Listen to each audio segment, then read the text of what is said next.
बच्चों, आज हम आपके हिंदी व्याकरण का दूसरा चैप्टर वर्णमाला वर्ण विच्छेद पढ़ेंगे। आपने कक्षा 5वीं में पढ़ा था वर्ण किसे कहते हैं। जैसे कि आपको पता है, वर्ण उस मूल ध्वनि को कहते हैं जिसके खंड या टुकड़े नहीं किए जा सकते। जैसे अ, ई, व, क, ख इत्यादि। वर्ण भाषा की सबसे छोटी इकाई है। इसके और खंड नहीं किए जा सकते। तो वर्ण की परिभाषा क्या होगी?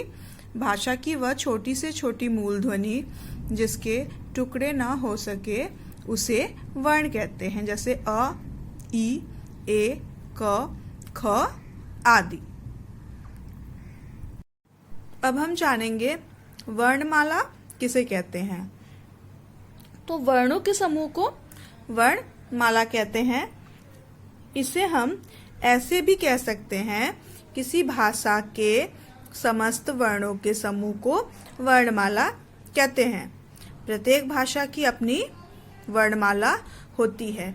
जैसे हिंदी की वर्णमाला अ, आ, क, ख, ग इत्यादि, और अंग्रेजी की ए, बी, सी, डी आदि।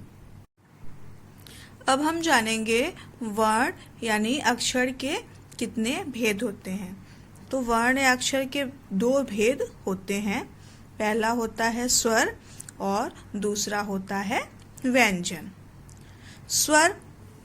स्वर वे अक्षर या वर्ण हैं जिनके बोलने में दूसरे अक्षरों की सहायता नहीं लेनी पड़े, उसे स्वर कहते हैं। बच्चों, वे वर्ण जिनके उच्चारण में किसी अन्य वर्ण की सहायता की आवश्यकता नहीं होती, उन्हें हम स्वर कहते हैं। हिंदी में स्वर 11 होते हैं।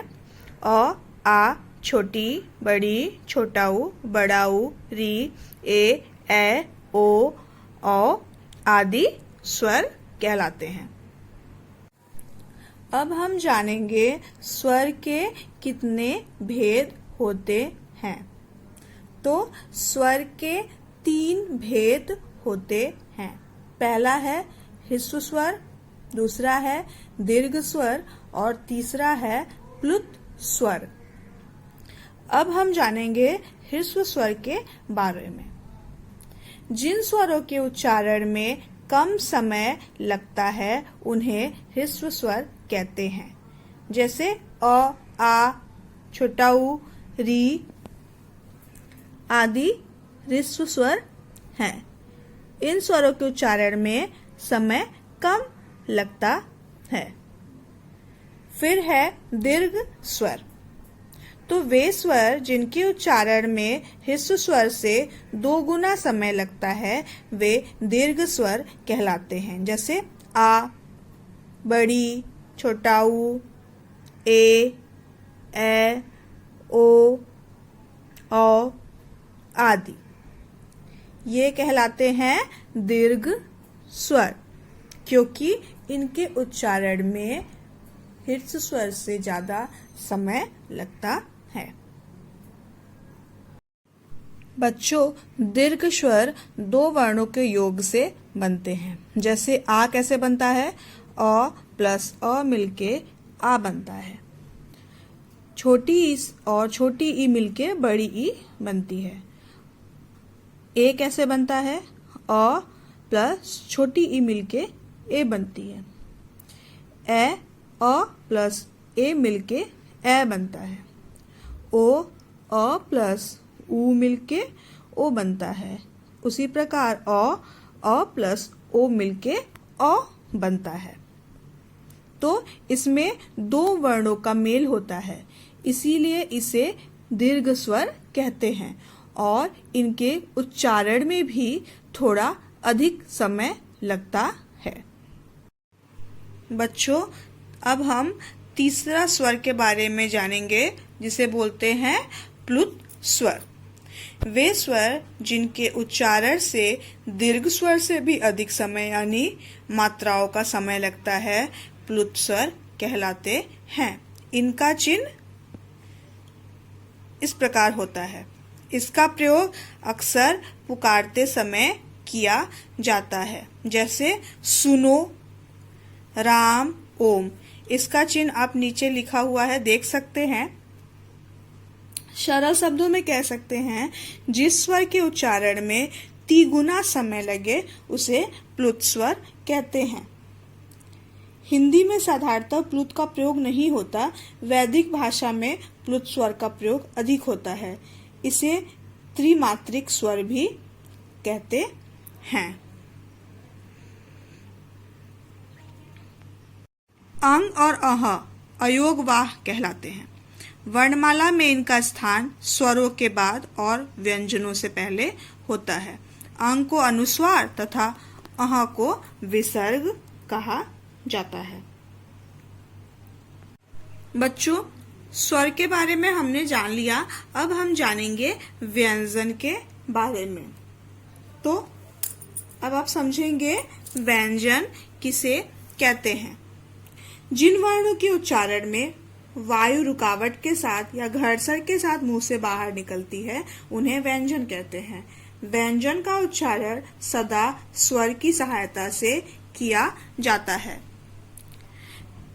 इसकी परिभाषा हम इस प्रकार बोल सकते हैं, वे वर्ण या अक्षर जिनको बोलने में स्वरों की सहायता लेनी पड़ती है उसे व्यंजन कहते हैं। जैसे क प्लस अ क, ख प्लस अ ख। आप देखेंगे व्यंजन में स्वर जुड़ा हुआ होता है। हिंदी में कुल 37 व्यंजन हैं, जिनमें से 2 आगत व्यंजन ज और फ भी शामिल है। आगत यानी दूसरी भाषा से आए हुए व्यंजन। व्यंजन को निम्नलिखित श्रेणियों में विभाजित किया गया है। स्पर्श व्यंजन, जो कि 27 होते हैं। स्पर्श व्यंजन कौन कौन से हैं? क, ख, ग, घ, ङ, च, छ, ज, झ, ञ, ट, ठ, ड, ढ, अड़ और ड और ढ। त, थ, द, ध, न, प, फ, ब, भ, म। 27 व्यंजन स्पर्श व्यंजन हैं। उसके बाद 4 होते हैं अंतस्थ व्यंजन। य, र, ल, व ये हैं अंतस्थ व्यंजन। इनकी संख्या होती है 4। फिर ऊष्म व्यंजन होते हैं 4, श, ख, श, ह। और आगत व्यंजन जैसे कि आपने आगे पढ़ा ज और फ। श, त्र, ज्ञ और श्र मूलतः व्यंजन नहीं हैं। इनको हम संयुक्त व्यंजन कहते हैं। संयुक्त व्यंजन इसलिए कहते हैं क्योंकि ये 2 व्यंजनों के मेल से बनता है। देखिए, छ 2 व्यंजनों के मेल से बना है। उसी प्रकार त्र भी 2 व्यंजनों के मेल से बना है। ज्ञ और श को भी आप दे सकते हैं, 2 व्यंजनों के मेल से बना हुआ है। तो इस प्रकार इन्हें हम संयुक्त व्यंजन कहते हैं। संयुक्त का मतलब होता है जुड़ा हुआ। ये 2 व्यंजनों के जोड़ से बनता है, इसीलिए इसे संयुक्त व्यंजन कहते हैं। अब हम जानेंगे वर्ण विच्छेद। वर्ण विच्छेद यानी वर्णों को अलग करना। आपने पिछली कक्षा में इसे पढ़ा था। किसी शब्द को अलग अलग लिखने की प्रक्रिया को ही वर्ण विच्छेद कहते हैं। वर्ण विच्छेद करते समय हमें स्वरों की मात्राओं को पहचानना पड़ता है और उस मात्रा के स्थान पर उस स्वर का प्रयोग में लाया जाता है जिसकी वह मात्रा होती है। जैसे कि आपने यहाँ देखा निधि। निधि शब्द का वर्ण विच्छेद होगा न प्लस छोटी ई, क्योंकि निधि में किसकी मात्रा लगी हुई है? छोटी ई की मात्रा, इसलिए न प्लस ई नी, और ध प्लस फिर से छोटी ई की मात्रा का प्रयोग है तो ई। इसी प्रकार निधि का वर्ण विच्छेद इस प्रकार से हो गया। फिर है कुमार, तो क में किसकी मात्रा लगी है? छोटे ऊ की मात्रा लगी है, तो क ऊ हमने इसे तोड़ दिया। फिर म प्लस आ, माँ को हमने तोड़ा और र प्लस अ। देखिए र में कोई मात्रा नहीं है, इसीलिए इसमें अ लगाया गया है, क्योंकि आपको पता है व्यंजन बिना स्वर की सहायता से नहीं होते। तो अगर व्यंजन में कोई मात्रा नहीं है तो अ उसमें जुड़ा ही होता है। तो इस प्रकार कुमार का भी वर्ण विच्छेद हो गया। आइए हम अलग अलग स्वरों की मात्राओं के उदाहरण देखते हैं। नाना का न प्लस आ, न प्लस आ, नाना। पाप का इसी प्रकार का हो गया। यहाँ हम छोटी छोटी की मात्रा का देख रहे हैं, किताब, दीवार आदि। उसी प्रकार बड़ी स्वर के उदाहरण है तीर, कहानी। आप समझ रहे हैं यहाँ पे। छोटा उ स्वर के उदाहरण का चतुर का, अनुमान का। बड़ा उ में चूक, दूर आदि का वर्ण विच्छेद। री में री की मात्रा हम अलग करके गृह, मृग आदि को कर रहे हैं। वहां तक तो आपने समझ लिया। मान लीजिए क्षमा लिखा हुआ है और उसका वर्ण विच्छेद आपको करना है। तो छ का आपने आगे देखा था क प्लस श अ, तो कैसे करेंगे इसका वर्ण विच्छेद? पहले छ को तोड़ेंगे, क,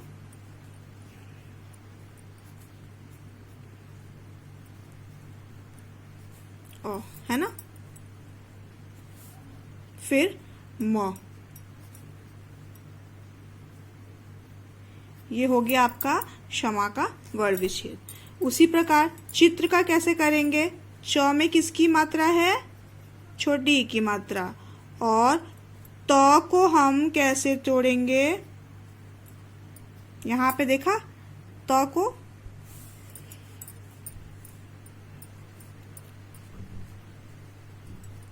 हो गया आपका चित्र। ज्ञान का कैसे करेंगे? ज्ञ का आपने यहाँ पे देखा। पहले हम ज्ञ को अलग करें और मात्रा आ है तो अ नहीं होगा, क्या होगा? आ। ज्ञा और न को हम उसी प्रकार से कर लेंगे। हो गया ये ज्ञान। श्रोता, श प्लस र, श्र। ओ की मात्रा है इसमें, ओ। त प्लस आ। उसी इस प्रकार आपने देखा संयुक्त व्यंजनों वाले शब्दों का वर्ण विच्छेद। इस प्रकार आपका वर्ण विच्छेद भी पूरा हुआ।